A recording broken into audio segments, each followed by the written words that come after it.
sejam todos bem-vindos à segunda temporada do IA Just Talk, seu bate-papo sobre direito e tecnologia. Hoje, nesse nono episódio, recebendo o Eric Fontenelle Migo, que é CEO da Bits Academy, professor de faculdades no ambiente de startups e autor do livro Startups, o que você precisa saber e que nunca te contaram. Junto conosco está também a Renata Oliveira, que é sócia do escritório Oliveira, Ventura e Beltrão Advogados, e também é autora do livro, junto com o Eric, Startups, o que você precisa saber e o que nunca te contaram. Sejam bem-vindos, pessoal. Eu já aproveito para emendar a nossa primeira pergunta, né? Afinal de contas, o que é uma startup? O que diferencia essa empresa de uma empresa tradicional? E aproveitando os experts aqui presentes, como é trabalhar para uma startup? Bom, uma startup é como o livro e o termo dizem, né? Start é o começo, né? Então, quando a gente fala de startup, a gente está falando sempre de uma empresa que está na sua fase inicial. Então, ela está começando as suas atividades empresariais e por isso ela tem algumas peculiaridades. Então, a gente nota que tem ausência de processos bem definidos, a maioria das atividades ainda é executada pelos fundadores. A gente tem também um tipo muito específico de desenvolvimento de negócio, que é o uso de MVP, né, Produto Mínimo Viável, que é a gente criar um produto muito, vamos dizer assim, rústico ainda para só validar uma ideia, né? E aí depois construir algo mais consistente em cima disso. Então, tem uma série de características que acabam definindo o que é uma startup. E ela deixa de ser essa startup quando ela perde essas características. E aí se torna uma empresa de verdade, né? Isso, e aí trabalhar com essas startups é tentar organizar elas, né, a estrutura jurídica delas, principalmente, porque como elas estão aí, como o Eric falou, iniciando, elas ainda estão perdidas aí do que é necessário se fazer para se estruturar e ter um alcance de vida maior. Então, a ideia, quando a gente trabalha com essas startups, é exatamente isso, olhar para elas, ver qual é a dificuldade que elas estão tendo ali, o que é que a gente pode fazer para ajudar elas a crescer de forma mais estruturada. Então, através de alguns instrumentos jurídicos, um contrato social, um memorando de entendimento, né? Um acordo de sócios. Então, a ideia é tentar que, mesmo elas estando no começo, que elas consigam ter um mínimo ali de estrutura para que, quando elas cresçam, elas consigam estar ali bem estabilizadas e não ter nenhum problema aí, principalmente societário, como a gente vê bastante trabalhando com elas. Sensacional. Eu queria aproveitar que o Eric falou em MVP, né, o produto mínimo viável. Eu queria ouvir de vocês um pouco mais sobre essas terminologias, né, porque via de regra isso é diferente do universo do direito tradicional, né? O que o advogado que tem interesse em entrar nessa área precisa saber? O que ele precisa buscar, né? Ele sabe que tem o pitch, validação, escalabilidade, investidor anjo. Queria que vocês falassem um pouco disso e também dessem alguma dica para o profissional que quer atuar nessa área. Tá. Então, a ideia principal é tentar fazer uma imersão dentro desse ecossistema, né? Tentar procurar como é que os termos que eles usam, qual é o dia a dia deles, para depois a gente trazer essas questões jurídicas, porque nada adianta a gente já entrar com a questão jurídica sem saber esses termos. Então, são vários termos aí, principalmente em termos em inglês, que diferem aí um bocado, né, da terminologia habitual da advocacia tradicional. Então, primeiro de tudo é tentar entender esse universo. Então, procurar todas as palavras que eles utilizam, né? O que é que significa um MVP, um bootstrap, né? O investidor anjo. E aí a gente vai tentando entender esse universo e trazer aí para as questões jurídicas. Essa é a grande reclamação de quem acaba entrando nesse mercado, né? Muitos termos em inglês e às vezes não são tão fáceis de assimilar. Então se torna uma área bastante técnica e o problema, diferente de outros lugares, né, é que quando você vai negociar com o cliente, quando você está participando desse ambiente que a Renata mencionou, se você não sabe utilizar essa terminologia, se você de alguma forma não consegue entender ela, você acaba sendo escanteado, porque aí as pessoas notam que você não faz parte desse ecossistema e assim perdem a confiança no seu trabalho. Então, esse é um ponto essencial para quem quer trabalhar nesse ambiente. Aproveitando esse gatilho, é muito importante a gente saber a linguagem que a gente vai utilizar com esses empreendedores, tá? Não adianta a gente chegar para esses empreendedores falando o juridiquês, né, da forma tradicional, porque eles também não vão entender. Então, a ideia é, além de conhecer esses termos diferentes do universo deles, é que a gente consiga se expressar e se comunicar com eles de uma maneira mais clara, mais simples, sem o famoso juridiquês, tá? Perfeito. Vocês, o que vocês buscaram, Renata e Eric, na formação de vocês para trazer como diferencial, por exemplo, para poder entrar nesse nicho do direito de startups, por exemplo, que pode replicar de dicas para quem está tentando entrar nessa área, para que tenha essa proximidade, porque às vezes há uma dificuldade até de comunicação, né? Porque você pega uma startup de tecnologia, alguma coisa assim, e vem com o juridiquês tradicional nosso, você, às vezes está falando da mesma coisa, né? Só que com terminologias diferentes. O que vocês indicam para esses profissionais buscarem para se atualizarem, ou se adequarem a esse nicho do mercado? Acho que é importante entender um pouco da linguagem técnica, né, de tecnologia mesmo. Então, entender o que é todos os elementos, né, dessa área de tecnologia. Então, isso acaba sendo muito importante. Então, às vezes você vai falar mapa de calor, vai falar de SDK, vai falar de uma série de questões que as pessoas não entendem, né? Então, é importante saber o mínimo de tecnologia, saber um pouco de modelagem de negócio, que vai muito para a questão de gestão e administração de negócios, e entender um pouco mais sobre a relação do direito com essas coisas, né? E aí não tem muito o que fazer, você tem que fazer essa análise. Não ler em qualquer lugar. Tem que, de alguma forma, fazer essa correlação entre essas áreas. Então, tá, então o modelo de negócio é esse, como que o direito, de alguma forma, vai acabar influenciando isso, ou qual o aspecto que é relevante do ponto de vista de direito, ou qual a consequência que pode ter do ponto de vista de direito. Então, tem que tomar cuidado com essas questões, né? Está sendo muito mais uma consultoria do que uma assessoria, né? Renata, eu li por alto, assim, num pedacinho de um livro que eu encontrei aí na internet, um livro chamado, vamos pegar o nome bem certinho aqui, Startups, o que vocês precisam saber e que nunca te contaram. Eu gostaria de ouvir de vocês um pouco sobre esse livro, né? Vocês me contem um pouco desse livro, do que ele trata, para quem busca, então, justamente esses conhecimentos específicos nessa área, e ouvir um pouco mais de vocês sobre isso. Tá. A ideia do livro surgiu, né? A gente trabalhando aí ao longo dos anos com as startups, a gente teve vários questionamentos e que eles se repetiam. A gente via que eles se repetiam bastante. Então, a gente tentou trazer no livro todas as questões jurídicas de uma maneira bem simples, para que o empreendedor, na hora que ele possa consultar esse livro, ele entenda de uma maneira fácil do que a outra parte está tratando. Então, por exemplo, chega ali o investidor batendo na porta dele, querendo fazer um contrato aí de mútuo conversível. Então, o empreendedor talvez ele nem saiba o que seja isso, mas aí ele vai dar uma consultada no livro e ele vai entender pelo menos o que significa e ele vai conseguir ter uma conversa tanto com o investidor como o próprio advogado.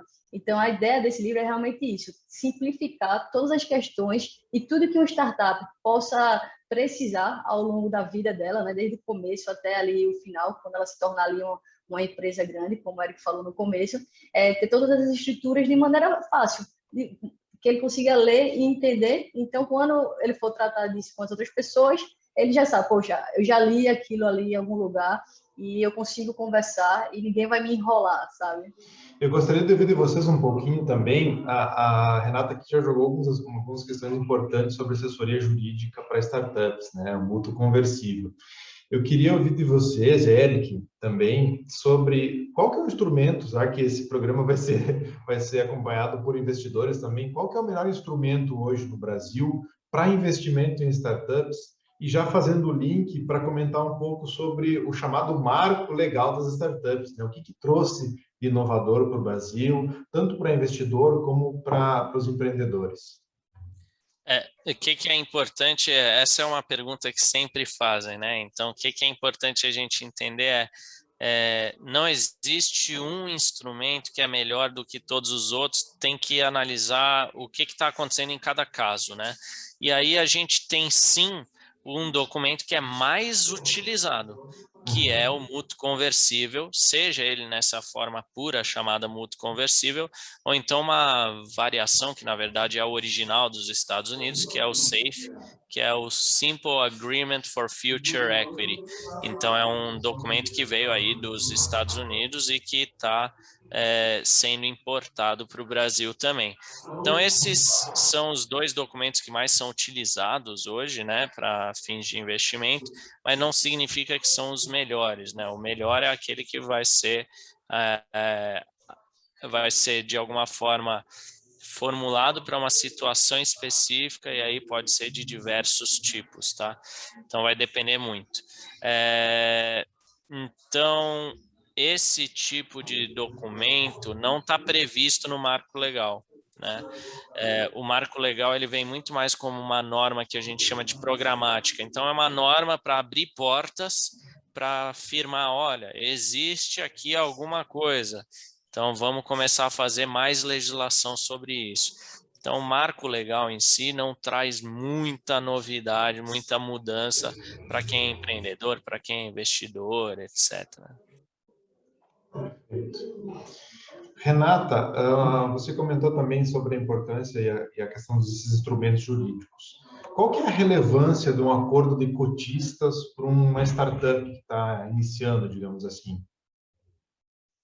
Excelente pergunta, Lucas. É primordial, tá? É através do acordo de sócios que os sócios, né, os empreendedores, eles vão regulamentar realmente aquela relação entre eles. Porque diferente do contrato social, que é tornado público, que vai para a junta comercial do Estado e todo mundo pode ter acesso, o acordo de sócios fica só entre eles. Então, vai ser tratado através desse instrumento, questões sobre a saída deles, a questão de vendas, de direito de preferência, a questão da administração, né, do direito de voto. Então, são questões mais pontuais e que é bem importante ser tratada no começo, né, e através deste instrumento, porque se lá na frente tiver alguma briga societária, a gente consegue voltar para esse acordo de sócios e dizer, olha, a gente acordou isso no começo da nossa sociedade e você aceitou, você assinou, então fica mais fácil quando, à medida que a startup vai crescendo, de se formalizar determinadas situações que a gente sabe que acontece ao longo aí da caminhada da startup, né? Seja uma saída tranquila de um sócio, seja uma saída ruim de um sócio, né? Então, nesse instrumento a gente consegue amarrar tudo de uma maneira clara para que todos tenham acesso, né? Todos assim, quem faz parte da sociedade e que um eventual problema já não tenha uma discussão tão grande que não possa ser resolvida através dele. Perfeito. Eric, eu lembro do nosso curso lá em Direito de Startups, que a gente fez em São Paulo contigo, e me veio à mente agora, enquanto a Renata falava, das cláusulas de vesting, porque a gente vê muito acontecer nas startups que o cara tem a ideia ou tem o dinheiro, às vezes, contrata o pessoal do TI para desenvolver o algoritmo, o software, a plataforma, e acaba dando uma participação já grande, às vezes, para aquele profissional que, na verdade, era um prestador de serviço, né? Não tinha ideia nem nada. O que seria uma cláusula de vesting? Como que a gente poderia utilizar esse instrumento? Como que o empreendedor poderia utilizar esse instrumento? E que outro instrumento, nesse exemplo, nessa situação, poderia ser utilizado? A gente pensar que o vesting é uma cláusula que tem um objetivo específico, que é alinhar interesse, né? Alinhar o interesse do fundador junto com a pessoa que está sendo beneficiada por isso, né? Então, quando eu estou usando uma cláusula de vesting, o sentido é eu vou tornar essa pessoa um possível sócio para que ela pense como eu. Se ela está pensando como eu, nossos objetivos estão alinhados. Então, eu posso fazer isso de algumas formas. Eu não vou dar a participação de cara. Eu vou colocar algumas metas. As metas podem ser de tempo, ou seja, se você ficar 4 anos comigo, você ganha tantos por cento. Ou então pode ser por metas alcançadas, né? Metas de alguma forma numéricas, né? Então, se você vender tantos pacotes de produto, você ganha. Ou então, se você entregar meu software, você ganha. Então, aí eu posso fazer um dos dois ou um híbrido, né? Misturando os dois. Quando eu faço isso, eu preciso tomar cuidado porque eu preciso ter a gestão de toda a participação que eu conferi para algum beneficiário. Eu preciso saber quais são esses gatilhos que vão gerar esse direito. E eu preciso, de alguma forma, exercer esse direito. Então, garantir que as pessoas, de fato, podem se tornar sócios. Além disso, você tem o vesting reverso, onde você pode dar participação para uma pessoa, com a condição de que, se ela não cumprir determinadas metas, você toma de volta essa participação por um valor simbólico, né? Então, são diferentes formas da gente fazer. O objetivo é alinhar interesses, e aí a gente começa já a notar vários desdobramentos, né? Então, tem vezes que não serve para alinhar interesse, as pessoas não alinham o interesse só por causa de um vesting. A gente vê também que a maioria das pessoas colocavam vesting de 4 anos, mas na realidade as pessoas ficam lá 6, 8 anos, talvez 4 anos não seja mais o ideal, então as pessoas não sabem exatamente se 4 anos, 6 ou 8 é o ideal, porque antes demorava 4 anos para você conseguir vender a startup para alguém maior, alguma coisa assim, agora está demorando 6, 8 anos, porque no final do dia o vesting também dá um potencial de ganho financeiro para o beneficiário. Porque se ele é sócio, quando a empresa é vendida, ele recebe dinheiro também dessa venda. Então, a gente tem que pensar em uma série de situações aí para poder criar essa cláusula ou esse documento contendo o vesting, né? Perfeito. Além dessa proteção, digamos, desse patrimônio intelectual, digamos assim, e já fazendo o link para a Renata, além de todas essas preocupações que o empreendedor precisa ter, e a gente sabe que quando se juntam pessoas com o intuito de resolver um problema, é uma explosão de ideias, né? Essa explosão de ideias gera uma marca, gera uma solução, gera um negócio. Como é que entra essa questão da proteção da propriedade intelectual para uma startup, Renata? É bem complicada essa questão, tá, Lucas? E a gente vem trabalhando muito a respeito da propriedade intelectual, que ela vai muito além de se fazer um registro ali no órgão competente, como, por exemplo, o Instituto Nacional da Propriedade Industrial, tá? É muito mais a relação que está sendo gerada entre ali aquelas pessoas, né, os empreendedores, os founders, os desenvolvedores, né, pelo menos tem algumas cláusulas ali que protejam aquela proteção da propriedade intelectual naquele projeto daquela startup, né, para que ele não leve aquela ideia, aquela execução para outra empresa, né? Então a gente consegue amarrar ela através de algumas cláusulas em diversos contratos, mas também a gente tem a possibilidade, e que seria mais correta, não mais correta, não é nem a palavra certa, mas assim, aqui no Brasil, para a gente ter realmente, de fato, aquela validação de propriedade, a gente tem que fazer o registro no órgão competente. Então, por exemplo, na marca, a gente tem que ir no INPI, fazer o registro da marca, né, solicitar para o Estado que o Estado permita a gente utilizar aquela marca, e aí tem uma duração de tempo, a patente é a mesma coisa, os programas de computadores também.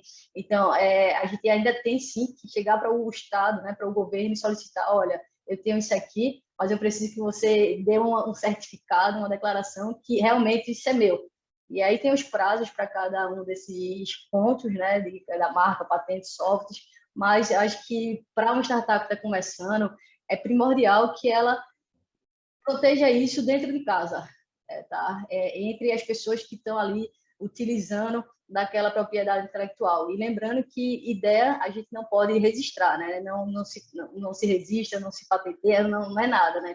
Ideia é só ideia. Então, se a gente não executar a ideia não vale de nada. Então, a gente tem que também aí, já puxando para esse gatilho, perder o medo de falar a nossa ideia, né, para as pessoas, porque a ideia é só uma ideia e a gente precisa executar. E aí, aos poucos, a gente vai tentando fazer os registros devidos nos órgãos competentes, porque além do burocrático é caro, então, através dos instrumentos jurídicos, a gente já consegue a proteção aí dentro de casa. Perfeito. Eric, a gente sente às vezes, em conversando com os empreendedores, aquela ânsia de, né, quero fazer um IPO já, né?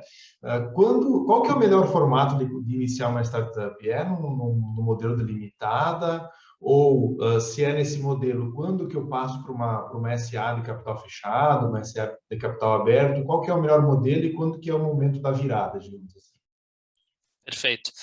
Assim como lá o instrumento de investimento, não tem um modelo ideal para a gente abrir a empresa, né? Mas se a gente considerar a média, né? Então, o mais comum é uma limitada, né? Porque tem um custo inferior a uma SA até a complexidade é menor. Só que, dependendo do tipo de startup que eu quero criar, eu sou obrigado a fazer como SA. Então, se eu vou, por exemplo, criar um banco, uma fintech, muitas vezes é exigido que eu seja SA, tá? Então, vocês vão ver que a maioria das fintechs são SA. Às vezes, algumas outras empresas de outros segmentos também têm exigência de se constituírem sob a forma de uma SA. Então, vai depender muito. Às vezes, é a exigência do investidor também. Então, a gente tem que tomar esse cuidado. Então, idealmente limitada, e aí depois pode se tornar uma SA. A questão de abertura do capital, a gente tem que entender também por que a gente abre capital, é para se financiar, né? Então, chega um momento em que poucos investidores estão dispostos a colocar dinheiro, porque se torna muito caro. E a partir desse momento eu tenho que me financiar com o público. Existem duas principais maneiras de se financiar com o público. Uma é abrindo capital, fazendo IPO, a outra é o equity crowdfunding, que é o financiamento coletivo, que é uma modalidade nova de financiamento que surgiu também com esse mercado de startups. Então, aí eu tenho que dar uma olhada, ver o que eu consigo fazer, e a abertura de capital já é algo muito mais sério, não é tão simples, tem um custo muito alto de estruturação, e aí eu ainda tenho que ter certeza que vai dar certo, porque se eu abro capital e não dá certo a minha captação, aí eu posso ter grandes problemas também. Então, não é tão simples quanto o pessoal faz parecer essa abertura de capital ou IPO, né? Perfeito. Renata, eu sei que a conversa está boa, nosso tempo está encerrando. Eu queria ouvir de você relacionado ao mercado jurídico, né? Depois eu pergunto para o Eric na questão do empreendedorismo, como que você vê esse mercado jurídico para os próximos anos? E aproveitar também, se você quiser, deixar uma mensagem para quem nos acompanha relacionada a essa temática. Excelente, Lucas. O mercado jurídico, eu acho que está com a crescente relacionada às startups, mas lembrando que quem quer entrar nesse mundo das startups, principalmente a questão jurídica, tem que mudar um pouquinho o mindset, né? Mudar a visão aí da linguagem, de como se portar, de como tratar o empreendedor, né? Para entender, como o Eric falou, de tecnologia também, entender os termos técnicos dessa modalidade, né, para então ingressar no mercado. É um mercado promissor, a gente tem visto aí a crescente das startups, muitos têm ouvido falar, a startup que virou unicórnio, né, então está crescendo, então é um mercado bom, mas lembrando que não é um mercado tradicional, então para entrar nele tem que realmente fazer, estudar bastante, principalmente entrar no mundo deles para depois trazer o direito, tá? Então, o meu recado esse mercado é bom, é super interessante, vale a pena estudar para trabalhar com isso, tá? E fica a dica aí, se alguém quiser o manual, dá uma lidinha no nosso livro, já fazendo aí um jabá, então não vai pegar, fazendo jabá, mas é isso, Lucas. Perfeito. Eric, aproveitando essa tua experiência de ter trabalhado em algumas startups no Brasil também, como que você vê para o mercado do empreendedorismo, considerando que a gente ainda está vivendo uma pandemia, né? Teve todo esse movimento no mercado, como que você enxerga para o lado do empreendedor nos próximos anos esse mercado? Tem crescimento, não? Quais são as expectativas? E também tu já pode emendar e deixar um recadinho final para o pessoal. Eu acho que sempre que tem problema, tem oportunidade para o empreendedor, né? Então, a pandemia é um grande problema. Então, acho que é uma possibilidade muito grande desse segmento se desenvolver. e a gente vê mesmo as startups nadando na contra a corrente, né? Então a gente vê um monte de negócios estabelecidos quebrando e as startups despontando. Então esse ano a gente está tendo recorde de captação de investimentos, de startups se dando bem. Então isso é um reflexo mesmo desse momento e é o comportamento das startups. Então eu só espero, assim, como perspectiva, né? Não como desejo, mas perspectiva, que esse mercado cresça cada vez mais agora, principalmente por causa da crise, né? Então, isso provavelmente é só um combustível agora para essas startups crescerem.